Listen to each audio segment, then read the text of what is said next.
Hello friends and dear student, Sharda Sadan के online YouTube platform पर आपका स्वागत है। आज हम 12th बायोलॉजी में एक नया चैप्टर स्टार्ट कर रहे हैं, principle of inheritance and variation. Principle of inheritance and variation. अब पुरानी बुक के अनुसार, नई बुक के अनुसार ये चैप्टर थोड़ा सा, ये जो नंबरिंग है उसकी आगे पीछे हो गई है। नई बुक में 4 नंबर का मिलेगा और पुरानी बुक में आपको 5 नंबर का मिलेगा, कोई प्रॉब्लम नहीं है। चैप्टर का नाम आपको याद रहना चाहिए, principle of inheritance and variation. देखो ये जो चैप्टर है पूरा का पूरा जेनेटिक पे बेस है। इससे जेनेटिक से जुड़ी हुई जितनी भी बातें हैं वो आपको सारी सॉल्व करनी पड़ेगी और जितने भी फंडामेंटल हैं वो सारे क्लियर करने पड़ेंगे आपको। तो जेनेटिक्स के अंदर अब हम यहाँ पर जो बात करेंगे तो ये बात है कि भाई जेनेटिक्स का जब भी नाम आता है तो आपको ग्रेगर जॉन मेंडल के बारे में ज़रूर याद आ जाता है। Who is the father of genetics? Gregor John Mendel. ठीक है, ग्रेगर जॉन मेंडल ने जेनेटिक्स पर वो कार्य किया था जो आज के साइंटिस्ट नहीं कर सकते। इन्होंने एक्चुअल में रिजल्ट निकाल के दे दिया था, बट इन्होंने नियम नहीं बनाए थे। नियम बाद में हुआ। जो मेंडलिज्म के अकॉर्डिंग 3 साइंटिस्ट आते हैं, हुगो डे व्रीज, कॉल कोरेंस और शेरमार्क, उन्होंने इनके नियम प्रतिपादित किए थे। इन्होंने रिजल्ट दे दिया था एक तरीके से सारी चीज़ों का। तो बहुत ही माइनर तरीके से इन्होंने स्टडी की थी। इनकी बायोग्राफी में सारी बातें लिखी हुई है। तो हम चैप्टर को स्टार्ट करते हैं, principle of inheritance and variation. देखो ये जो चैप्टर है आपको ये बता रहा है कि principle of inheritance and variation. जो इनहेरिटेंस है उसको आप बोलते हो वंशागति,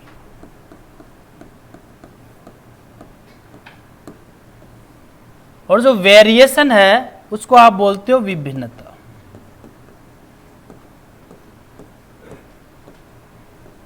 इन दोनों के आपको सिद्धांत जानने हैं इस चैप्टर में। इस चैप्टर में इन दोनों के सिद्धांत आपको जानने हैं। क्लियर? इतनी बात आती है। मेंडल ने जब रिसर्च की थी, जब रिसर्च कर रहा था, देन उस टाइम तक माइक्रोस्कोप वगैरह इजाद नहीं हुए थे, बाद में आए थे। 19th सेंचुरी में हो गए थे लगभग। ठीक है, नहीं 18th सेंचुरी में आ गए थे माइक्रोस्कोप वगैरह। लियोन हुक वगैरह जो थे 18th सेंचुरी में आ गए थे।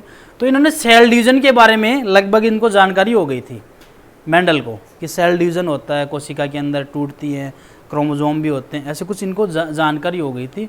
इनको एक्चुअल में जीन के बारे में भी पता लग गया था,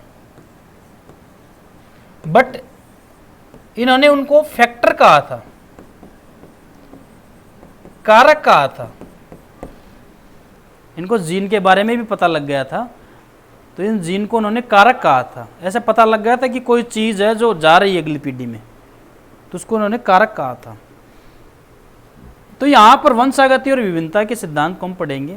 विभिन्नता एक्चुअल में संतति में उत्पन्न होने वाली असमानताएं हैं।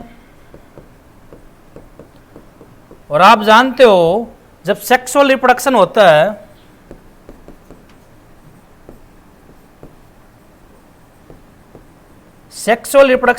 है तो आपको वेरिएशन देखने के लिए मिलेंगी।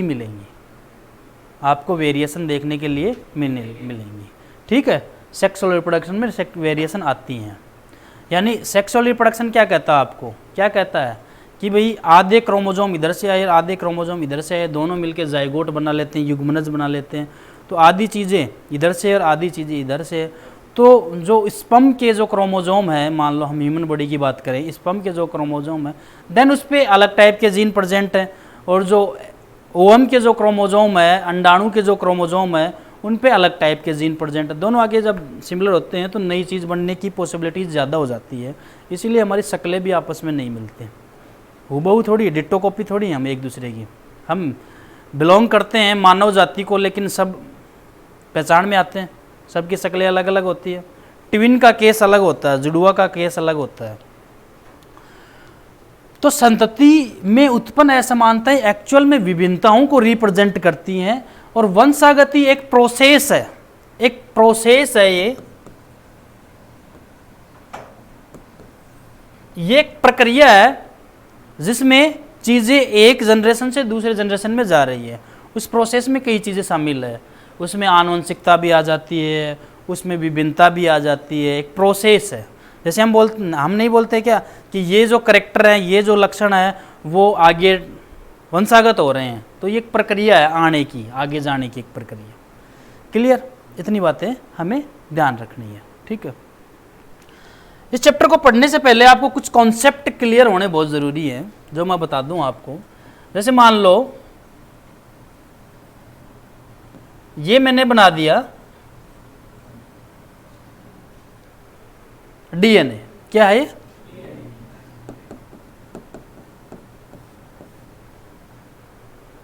ठीक है, ये डीएनए है। और डीएनए को आप और ज़्यादा कंडेंस कर दो, कंडेंस मतलब इकट्ठा कर दो, तो उस स्ट्रक्चर को आप कहते हो क्रोमेटिन। क्या कहते हो? अब चाहिए आप इसको हिंदी में लिखो या इंग्लिश में, क्रोमेटिन ही बोला जाता है। और इसको और ज़्यादा आप कंडेंस कर दो, और ज़्यादा इसको कंडेंस कर दो अच्छे से, और ज़्यादा इसको कंडेंस कर दो, देन इस स्ट्रक्चर को कहा जाता है क्रोमोसोम। क्या है? इस स्ट्रक्चर को क्या कहा जाता है? क्रोमोसोम। आ रही बात समझ में? हमने डीएनए, अब बात आती है जीन कहाँ प्रेजेंट होंगे। हम बोलते हैं जीन क्रोमोसोम पर प्रेजेंट होते हैं, एक्चुअल में क्रोमोसोम पे ही प्रेजेंट है, लेकिन क्रोमोसोम तो उनको कैरी करने वाले हैं, लेकिन काम करवाने वाला कौन है इनसे? डीएनए। यानी क्रोमोसोम जब खुलकर अलग अलग हो जाएगा तब उससे डीएनए के रूप में काम करवाएगा वो, ठीक है। तो ये बात भी आपको ध्यान रखनी चाहिए। अब जो जीन है, जीन का एक स्मॉल फ्रेगमेंट, एक छोटा टुकड़ा, जीन का एक छोटा, वो डीएनए का एक छोटा टुकड़ा, जिसके पास प्रोटीन बनाने की इंफॉर्मेशन है, प्रोटीन को कोड करने की सूचनाएं हैं, आप कहोगे वो जीन है। जो प्रोटीन सिंथेसिस कर सकता है वो जीन है। तो ऐसे डीएनए में बहुत सारे जीन प्रेजेंट होते हैं अलग अलग काम करने के लिए। तो हमारी बॉडी में डीएनए तो सिमिलर एक ही टाइप का है, लेकिन उस पर जीन आपको डिफरेंट टाइप के मिलेंगे अलग अलग काम करवाने के लिए। ये बात आपको समझ में आनी चाहिए। तो मेंडल को कहीं ना कहीं बातों का लगभग पता लगने लग गया था, ठीक है। लेकिन मेंडल ने अपना जो प्रैक्टिकल है वो लैब से स्टार्ट नहीं किया था, ध्यान रखना। उसके पास ऐसी कोई माइक्रोस्कोप वगैरह नहीं ली थी कि उसने सेल डिवीजन देखा हो बाद में। उसने अपना जो प्रैक्टिकल है वो ग्राउंड लेवल से स्टार्ट किया था, एक तरीके से ऐसे देखा जाए ज़मीनी स्तर से। उन्होंने मटर के पौधे बाहर उगाए थे और जो भी उसका जो प्रैक्टिकल था वो बाहर ही करवाया था, अंदर लाने की उसको कोई आवश्यकता नहीं थी। स्वपरागण पर परागण बाई हैंडलिंग करवा दिए थे उसने, चिमटी से परागकोश को तोड़ना, सारा काम वो हैंडलिंग ही करवा रहा था एक तरीके से। तो बहुत ज़्यादा इंस्ट्रूमेंट की उसको कोई रिक्वायर नहीं पड़ी थी, ठीक है। तो कॉमन सी बातें हम इसके ऊपर पढ़ते हैं। अब यहाँ पर बात आती है कि जेनेटिक्स यानी आनुवंशिकी।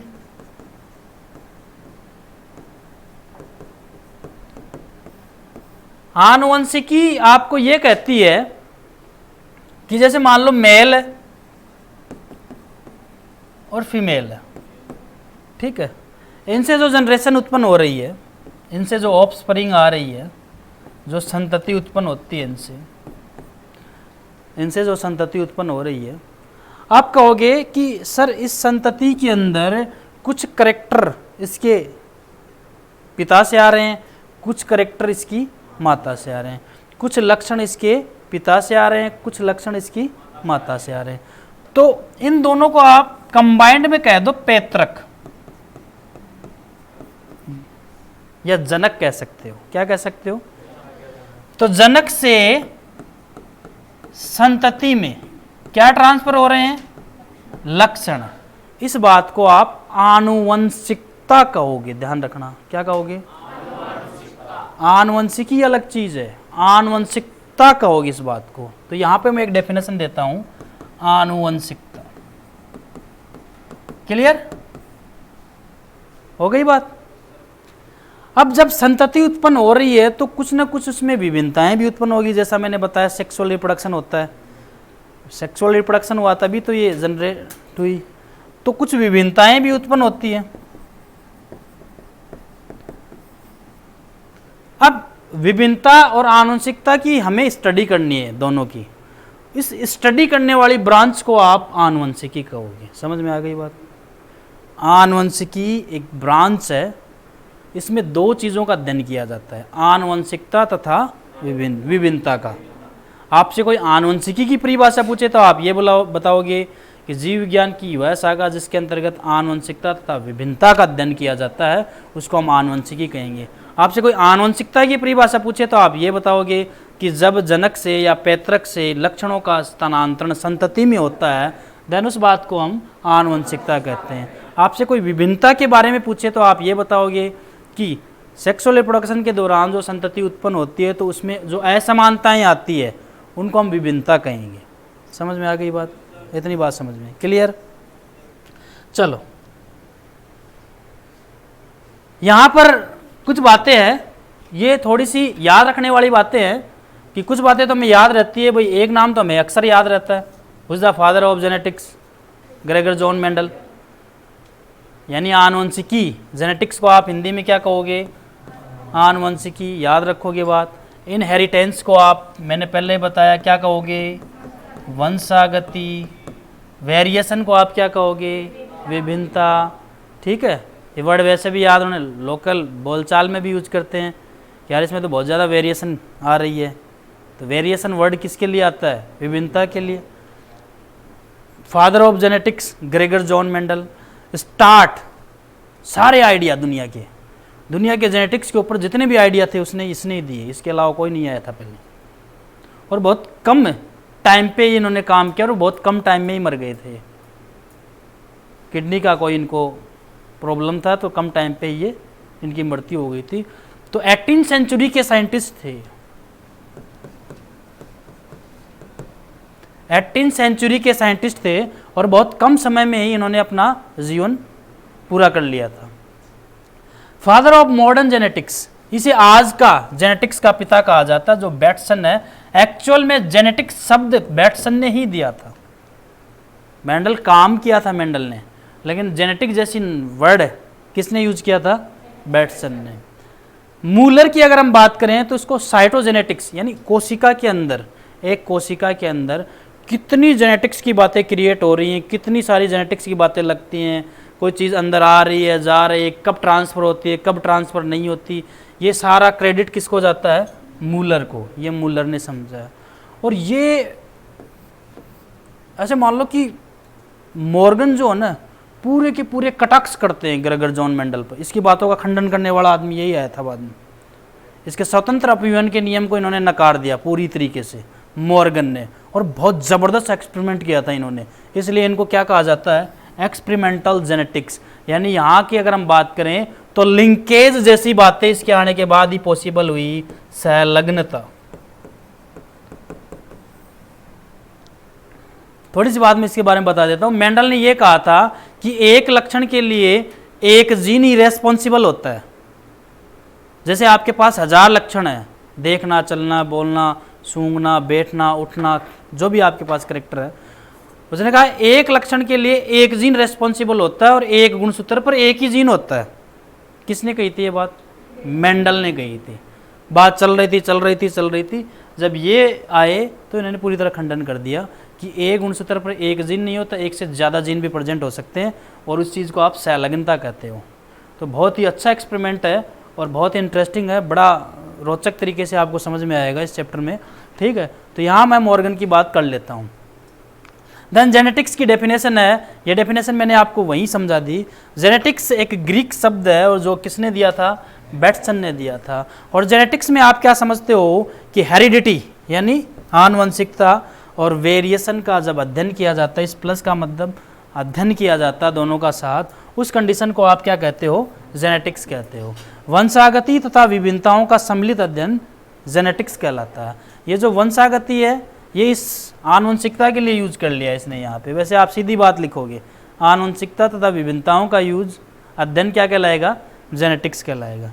हेरिडिटी की अगर हम बात करें आनुवंशिकता की, तो अभी अभी मैंने बात बताई हेरिडिटी की। हेरिडिटी मतलब जनक से संतति में लक्षणों का जाना, इसको आप आनुवंशिकता कहते हो। लेकिन कंप्लीट करेक्टर हमारे पास कभी नहीं आते। कलर आ गया, आंखों का रंग आ गया, बालों का रंग आ गया, शेप आ गई बालों की, चेहरे की शेप आ गई, कुछ करेक्टर आ सकते हैं, बट बहुत ज़्यादा करेक्टर नहीं आ सकते, नहीं आ सकते ना। जैसे मान लो पिता बहुत ज़्यादा इंटेलिजेंट है, बच्चा इंटेलिजेंट नहीं है, उसका आईक्यू लेवल बहुत कमज़ोर है। अब है तो है का आईक्यू लेवल कमज़ोर, तो कुछ करेक्टर ट्रांसफर नहीं हुई इसमें। क्लियर है नहीं बात? ठीक है, तो कुछ बातें आ सकती हैं, कुछ बातें नहीं आ सकती। जो नहीं आती तो हम कहेंगे असमानता है, और जब आ गई तो हम कहेंगे हेरिडिटी है। आ गई वो क्या कहेंगे? आनुवंशिकता है। तो लक्षणों का पैतृक से संतति में स्थानांतरण हेरिडिटी कहलाता है। यह बात आपकी जब क्लियर हो जाती है, देन हम आगे बात करेंगे। यहां पर वंशागति आनुवंशिकता आनुवंशिकी का आधार है। आप इस बात को पढ़ लो, इस बात को छोड़ो।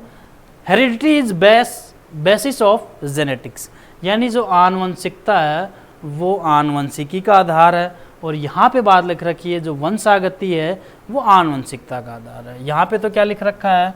जो आनुवंशिकता है वो आनुवंशिकी का आधार है,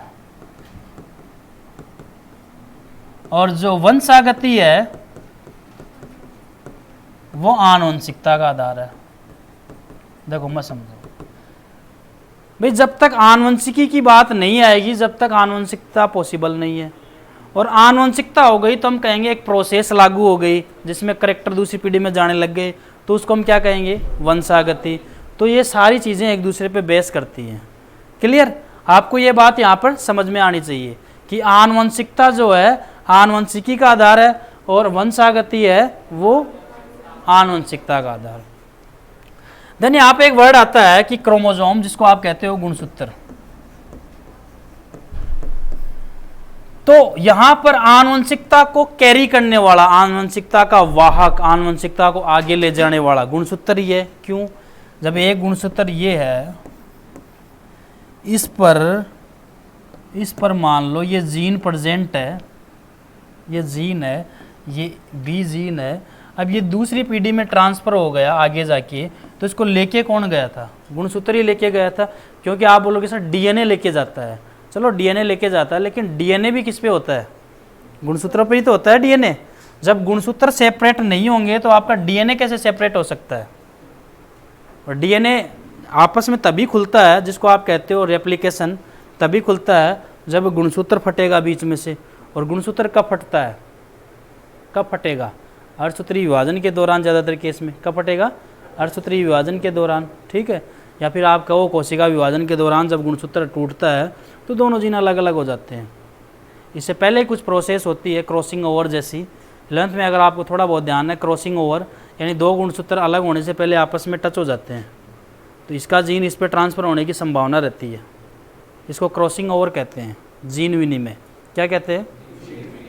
तो गुणसूत्रों पर यदि जीन है और वो अगली पीढ़ी में जा रहा है, तो अगली पीढ़ी में जाने को हम क्या कह रहे हैं? हेरिडिटी, आनुवंशिकता। अब मैं बोलूँ आनुवंशिकता का जो कैरियर है, जो वाहक है, वो कौन है? गुणसूत्र ही हुआ। ठीक है, लेकिन यूनिट ऑफ हेरिडिटी, काम करने वाली संरचना कौन सी है? जीन। हेरिडिटी के लिए मेन काम कौन करेगा? जीन काम करेगा। ठीक है, और हेरिडिटी को आगे पहुंचाएगा कौन? गुणसूत्र। हेरिडिटी को आगे पहुंचाएगा कौन? गुणसूत्र। ये काम कुछ ऐसे ही, जैसे मेरे को एक कंपनी से दूसरी कंपनी में जाना है, मैं बाई बस जाता हूँ, तो बस एक प्रकार का क्रोमोसोम हो गया, और मैं काम करने वाला हूँ तो वहाँ पे जीन को रिप्रेजेंट करे। लोकल एग्जांपल दे दिया मैंने। तो गुणसूत्र तो लेके जाएगा, जीन वहाँ पे काम करेगा। समझ में आ गई बात? तो आप क्या बोलोगे कि आनुवंशिकता का वाहक कौन? गुणसूत्र। और आनुवंशिकता की इकाई कौन? जीन। क्लियर? फिर हम आगे बात करते हैं कि वेरिएशन। देखो वेरिएशन दो प्रकार की होती है अपने शरीर में, यानी वेरिएशन का मतलब विभिन्नता। विभिन्नता आप किसे कहते हो? संतति में उत्पन्न असमानता। अब दो प्रकार की होती है विभिन्नता, एक तो होती है कायिक और एक होती है जननिक। एक कायिक और एक जननिक, दो विभिन्नता होती है। अब कायिक विभिन्नता की अगर बात करें तो ये जो होती है इनहेरिटेड नहीं होती है, ये अगली पीढ़ी में जाना पसंद नहीं करती है, विभिन्नताएं जाती नहीं है, ठीक है। एक्वायर्ड आफ्टर बर्थ, यानी ये कब अर्जित की जाती है? बर्थ के बाद। कब अर्जित की जाती है? बर्थ के बाद। जैसे मान लो सचिन तेंदुलकर है, सब जानते हैं, दुनिया का महान बल्लेबाज है वो, तो उसने बल्लेबाजी जो सीखी वो माँ के पेट से थोड़ी सीख के आया था, अपने जीवन में बाद में सीखा ना। अब वो करेक्टर अपने संतति में कैसे ट्रांसफर कर सकता है? वो नहीं कर सकता ना, ठीक। मेरा बर्थ हो गया है ना, हम बड़े हो गए, अब मेरे यहाँ पे कोई घाव हो जाता है और मेरी जनरेशन में घाव थोड़ी जाएगा, अब नहीं जा सकता ना। मेरे मान लो यहाँ कोई फोड़ा फुंसी या फिर ये स्किन का जीन अल्टर हो गया किसी प्रकार से, ये ख़राब हो गई स्किन, तो ये पॉसिबल है कि आप सोच सकते हो कि ये अगली पीढ़ी में चला जाएगा? नहीं जा सकता ना। तो ये होगी आपकी कायिक, यानी आपकी कायिक कोशिकाओं में जो भी विभिन्नता होती है वो अगली पीढ़ी में नहीं जाएगी। समझ में आ गई बात? क्लियर? जैसे आप पैदा हुए, उसके बाद में सही एकदम बिलोंग करते हो, अब पैदा होने के बाद जब बड़े हुए तो आपके सारे बाल जो हैं जड़ गए, देन ये आप डिपेंड कर ये आप सोच सकते हो क्या कि ये आपका बच्चा जो है वो कभी मतलब टिल द लाइफ गंजा ही रहेगा? नहीं हो सकता ना, पॉसिबल नहीं। बाद में जड़ सकते हैं उसके भी, लेकिन पहले नहीं, ठीक है। तो ये जो आपकी कायिक कोशिकाओं में होने वाली विभिन्नता है, कौन सी विभिन्नता है? कायिक कोशिका। एक होती है जननिक, एक विभिन्नता कौन सी होती है? जननिक, जो आपकी जनन कोशिकाओं में हो गई डायरेक्ट। जैसे आपके गोनाड्स हैं, और गोनाड्स में आपको याद है तो मैंने आपको 3rd चैप्टर पहले पढ़ाया था, प्रीमोर्डियल जर्म सेल आदि जनन कोशिकाएं जिनसे आगे जाके शुक्राणु अंडाणु बन रहे हैं। अगर उनमें ही दिक्कत आ गई तो शुक्राणु में आ सकती है दिक्कत, और शुक्राणु में आ गई तो शुक्राणु तो ट्रांसफर होगा, तो अगली पीढ़ी में दिक्कत कर सकता है ना। तो ये हो गई आपकी जननिक विभिन्नताएं। कौन सी हो गई?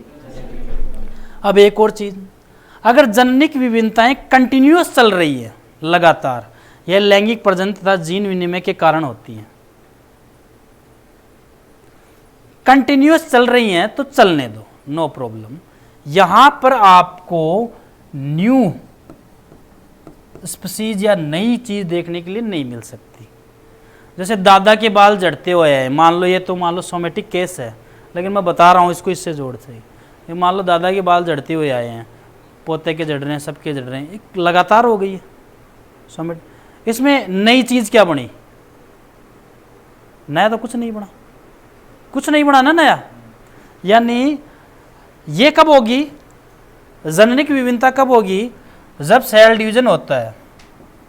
अच्छा, सेल डिवीजन आपको कब? अच्छा, गुणसूत्र को आप कब देख सकते हो? गुणसूत्र आपको सिर्फ और सिर्फ एक ही केस में दिखाई देता है, जब आप सेल डिवीजन कराओगे और मेटाफेज अवस्था आएगी तभी आपको गुणसूत्र दिखाई देगा, अदरवाइज आपको गुणसूत्र दिखेगा नहीं। तो जब मेटाफेज अवस्था आती है तो गुणसूत्र को खींचा जाता है, इसके ये जो है गुणसूत्र बिंदु इसे पकड़ कर ऐसे स्पिंडल फाइबर तरकु तंतुओं द्वारा ऐसे खींचा जाता है, तो ये सेपरेट हो जाता है। सेपरेट होने से पहले एक गुणसूत्र दूसरे गुणसूत्र के टच में आता है ऐसे, तो ये कुछ जीन यहाँ ट्रांसफर कर सकता है, ये अपने जीन यहाँ ट्रांसफर कर सकता है। इस बात को आप कहते हैं जीन विनिमय। और ये कब हो रहा है? अर्धसूत्री विभाजन के समय हो रही है ये बात। ठीक है, बात समझ में आई हमें? ठीक है, हमें ये बात समझ में आई। अब यहाँ पर नई चीज़ नहीं बन सकती, जो कंटिन्यूअस जो जर्मिनल वेरिएशन है उसमें नई चीज़ नहीं बनेगी, चेंजेज आएंगे, चेंजेज आएंगे, बट नई चीज़ नहीं बन सकती। समझ में आ रही है बात? जैसे चेंजेज ये आ रहे हैं कि मान लो बौद्धिक क्षमता बढ़ रही है, इंटेलिजेंसी बढ़ रही है, दादा होशियार था, पिता और ज़्यादा होशियार, बेटा बहुत ज़्यादा होशियार। यही हो रहा है। हाँ, बाप नंबरी बेटा 10 नंबरी, केस तो यही है। तो धीरे धीरे होशियार होता जा रहा है वो, इंटेलिजेंस ही बढ़ रही है, या फिर आईक्यू लेवल बढ़ रहा है। तो हम कहेंगे कि सर यहाँ पर जर्मिनल चीज़ लागू है और कंटिन्यूअस है, लेकिन कोई बहुत बड़ा अंतर देखने के लिए नहीं मिल रहा, बहुत बड़ा अंतर देखने के लिए नहीं मिल रहा। लेकिन डिसकंटिन्यूअस हो जाए, वो सतत न होके असतत हो जाए, तब दिक्कत है। सतत न होके असतत हो जाए, और ये सिर्फ उत्परिवर्तन के कारण ही हो सकती है। Sudden change in chromosomal material, गुणसूत्रों में होने वाला अचानक परिवर्तन, गुणसूत्रों में होने वाला अचानक परिवर्तन, ये आपको उत्परिवर्तन बताता है।